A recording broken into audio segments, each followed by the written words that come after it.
Hello vlog. I I decided that for my next vlog, I will do a reading vlog about the books that I finish while I work on my puzzle. I love puzzling. It's like top 5 hobby for me. I think the best hour of my life, if I were to describe my dream hour of my life, would be me working on a puzzle that I'm obsessed with while listening to an audiobook of a really good book or talking to a friend who's working on it with me. But this past weekend, I went to a museum and I had a really good time there, and I ended up grabbing a puzzle. It's called In the Museum, and this is kind of what the picture looks like, and it's so cute. There's like little people all over the museum doing funky stuff. Anyway, I wanted this vlog to be about the books that I read while I am finishing this puzzle, because I just love to listen to an audiobook while puzzling. My progress so far on the puzzle is that I have the border done. I'm kind of irritated because I literally bought poster board just for this, and it was supposed to be like the perfect length, but the puzzle seems to be going like a couple centimeters over the edge, and it's making me nervous that it's gonna break. So I might go and buy another poster board that's like definitely bigger so I feel more comfortable working on my puzzle. But that aside, I think a little bit over 50% of the way through a book that I started, on Sunday when I started this puzzle. It's Tuesday now. And it's a romance. It's called First Time Caller. I'll put it up on the screen. And I got this recommendation from a booktuber, as I usually get my book recommendations, because who can you trust if not a booktuber? And it's honestly super cute. I also think it's a really good book to read on audiobook. The book has this podcast element. Podcast? Well, it's like a radio show. Sorry. It has a radio show element. So essentially it's like dual POV. And it's this mom who is a single mom, and she's like very content with her life. But one night her daughter calls into this late night radio show, and the radio show host, he basically has a show about like dating problems and like finding love.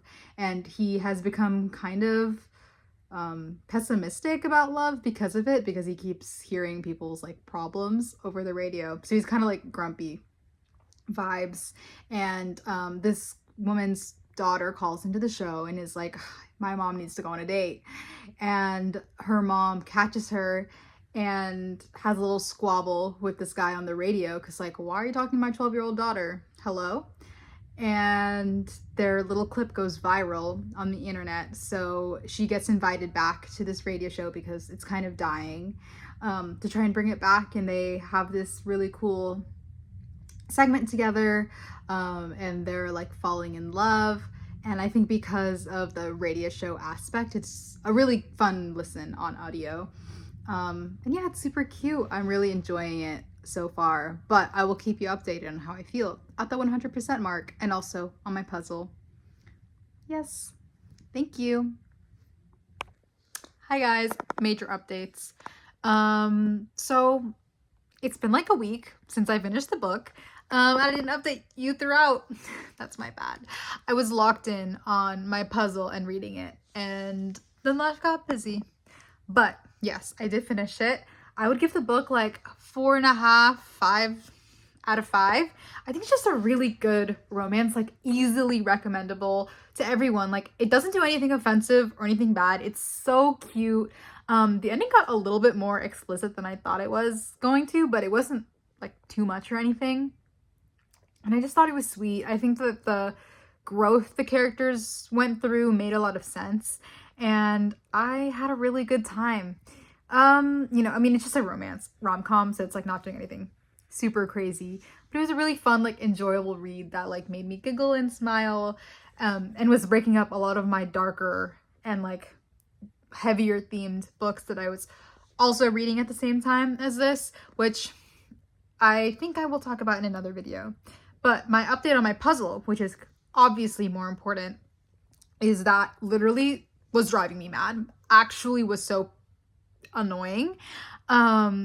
I'm gonna insert clips so you can get a better angle. But I essentially started working on the stairs portion of the puzzle, and I thought that that would be easier because I could pretty easily pick out like the stair pieces, but they actually all look the same. Who would have known? Who would have known? And so it was driving me mad. It took me so long to do this portion of the puzzle, but I persevered. You know what? I did persevere, and I actually basically finished it. So I feel like I did the hardest part of the puzzle. Maybe that's me being delusional, but I'm having a lot of fun. And I think that the next audiobook I'm going to listen to is this one right here. My boss actually recommended it to me. I love her. She's awesome. We just have our own little mini book club where we talk about the books that we're reading and recommend them to each other. And she says that this book made her cry like a lot, but it's also very like sweet and meaningful about like grief and death. And I just finished a book that's a lot about grief and death. So I don't know if I'm like ready to go back to back on being miserable and sad, but I already have it from the library, so I think that's what I'll read, but I'll tell you if I don't. I'll keep you updated. Thank you so much. Yay.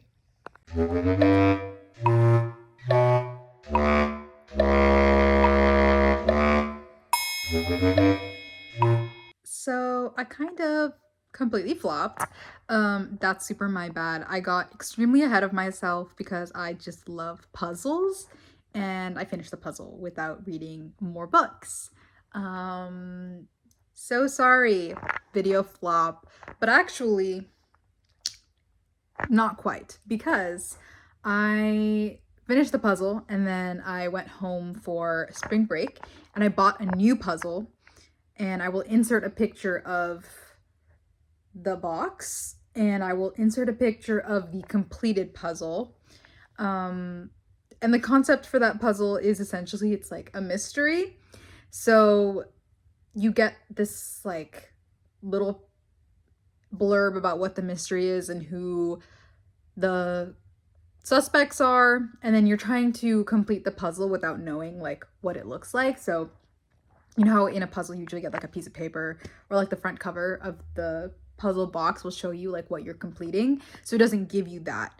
And once you complete the puzzle, like half of the struggle is like, okay, you don't know what you're building. And then the other half is like, once you make the puzzle, you try to figure out like, based off of what it looks like, you're trying to figure out who the killer is, like, and solve the mystery. So I was working on that puzzle, and my loan for Not Dead Yet by Holly Jackson was coming up to be due soon. And I was like, well, I'm doing a mystery. Might as well read this mystery while I'm doing this puzzle. And so I started this book while I was doing the puzzle, finished the puzzle, and then finished the book. So I kind of did the theory. In theory, I kind of did what this video is supposed to be, just not intentionally.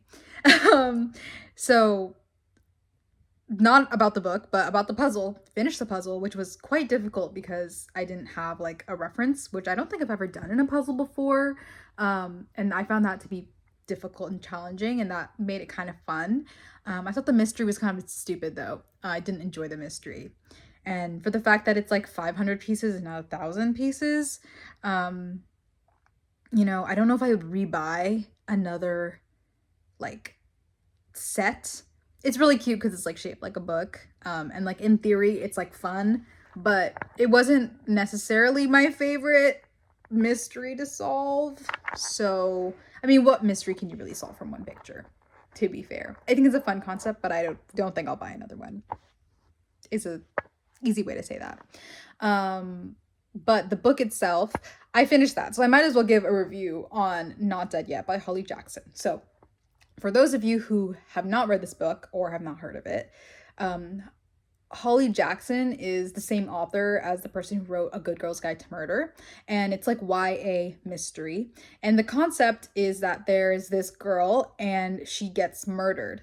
Someone like hits her on the back of the head, except she survives this murder attempt and wakes up in the hospital and is basically told that yes, you did technically survive the murder attempt, but because of your brain injury, you are going to die in like a week.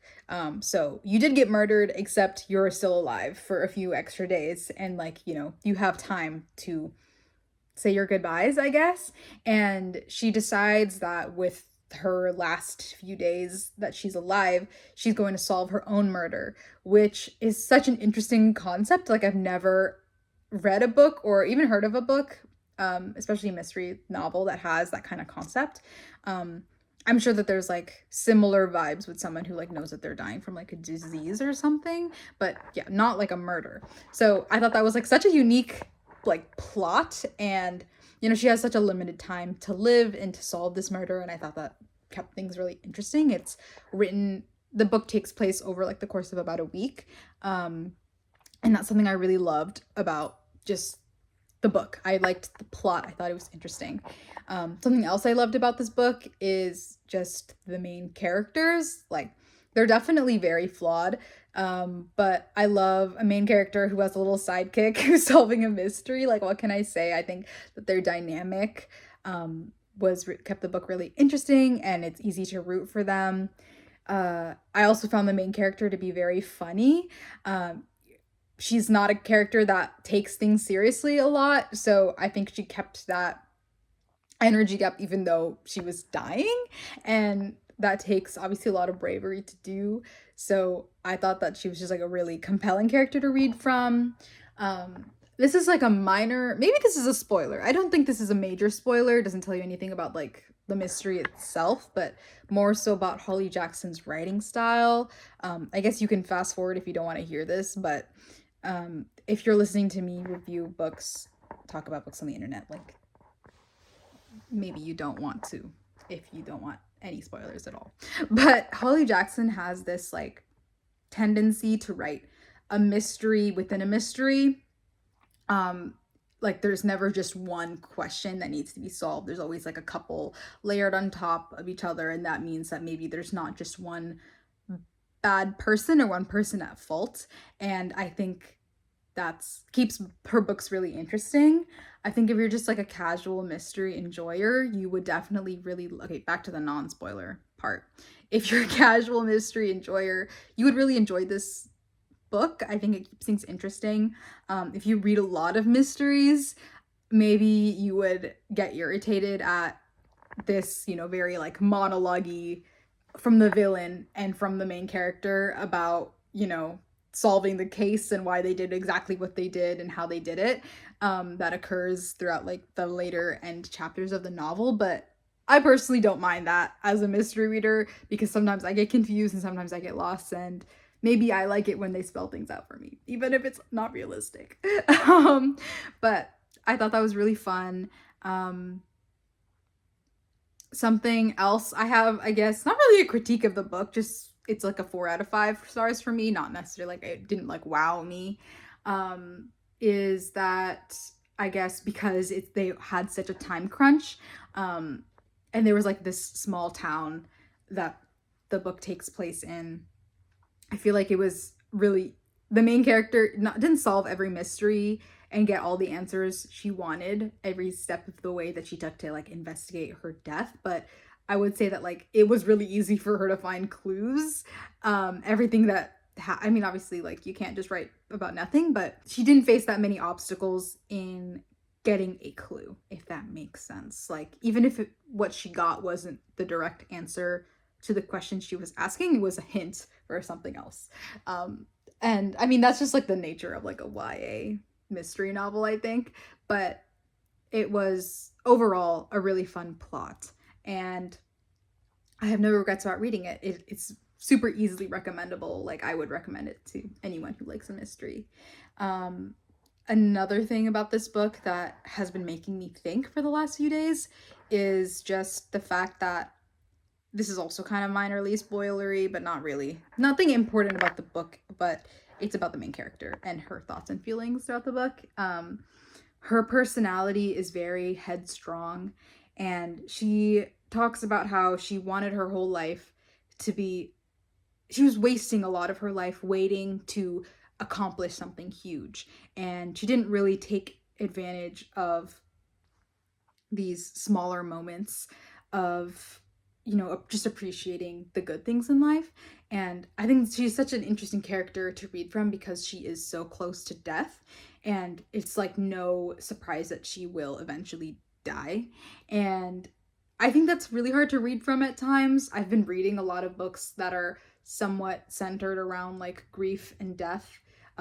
Maybe if not the main character, then of like friends. And I think that at least me personally, is kind of hard to read from. It really makes me think because I just am scared of death. I'm scared of dying. I don't think that's like a hot take to have.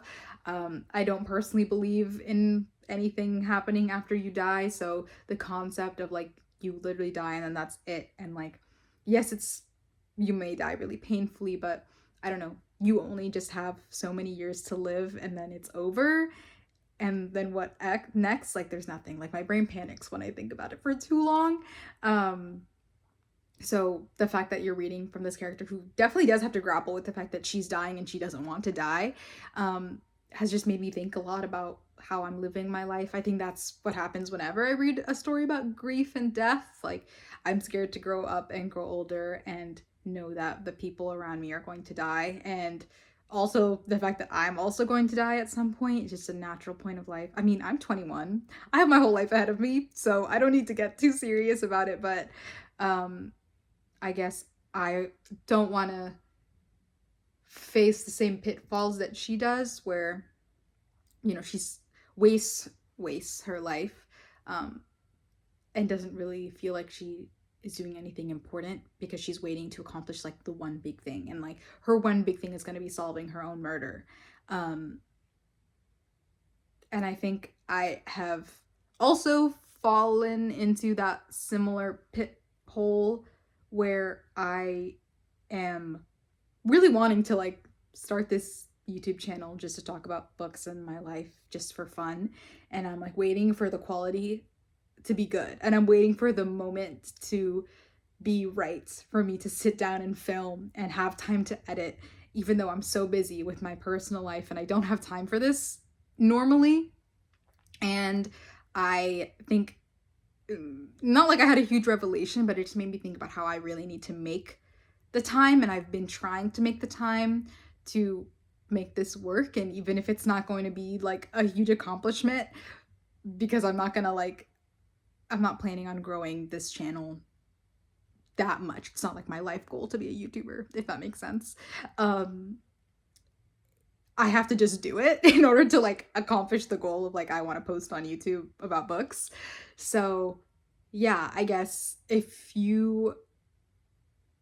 is not so much about the book anymore, but if you have things that you want to accomplish, even if it's not the best quality it could be, you don't have the perfect camera and the perfect microphone, I think starting is a good place to be at. So even though this video attempt was kind of a flop, here's me trying to live by the things that I think about a lot and post this anyway, even though I flopped. I think it's kind of funny that I was so into this puzzle that I just wanted to finish the puzzle. Luckily for you guys, luckily for me, I have another puzzle waiting for me to do. I also have a paint by numbers that I'm excited to do, so I will be doing those activities as I read some of my next few books, my next few reading vlogs. But thank you for watching this video. Bye!